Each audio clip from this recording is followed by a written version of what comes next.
The passion to fly must be within you. It's not just a regular job. It's a commitment that you have to make right up front. So my belief is that you would have to approach a flight school or one of the training academies that are in the country, and South Africa has a number of good ones.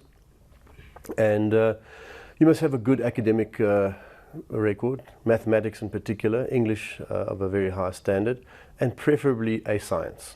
That would be quite helpful, although not mandatory. It certainly helps you with the academic performance.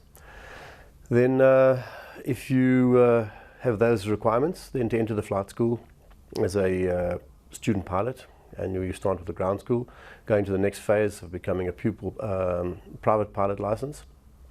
Then moving on from there, it depends on your personal performance at which point you transition. Some people are quite good and they learn very fast, and then at 50 hours they already have a private pilot license.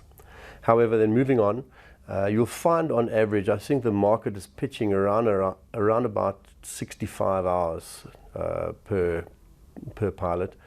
And then you move on to your night rating, and you get qualified in night rating, in which you have a smattering of instrument flying, and then of course moving into the night flying phase thereafter.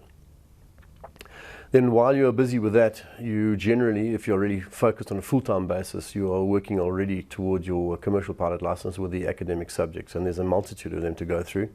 And then from there you start a more advanced training, advanced navigation, advanced instrument flying, and basically learning the procedures of all-weather operations. And once you've reached that stage, that's around about the 200-hour mark.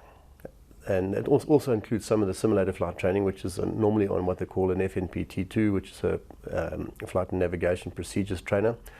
Then you move into the commercial realm. Once you've reached that level, then of course the question is getting employed, and that's the challenge. This is when you enter the almost no man's land. You've got a boat, you've got sails, but you can't sail because there's no wind. And that's the big challenge for the guys coming out of the commercial sector at the moment. So getting into the professional aviation, this is where you have to really work hard. So high performance, good guys are the guys that normally get snapped up first.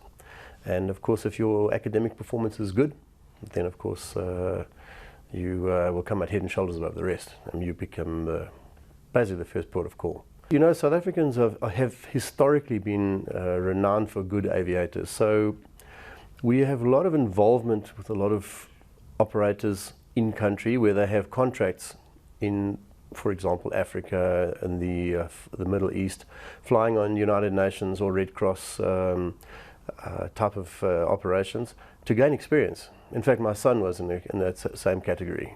He ended up flying contractually in Africa and gaining a lot of experience. And that's where your development comes in terms of your personal,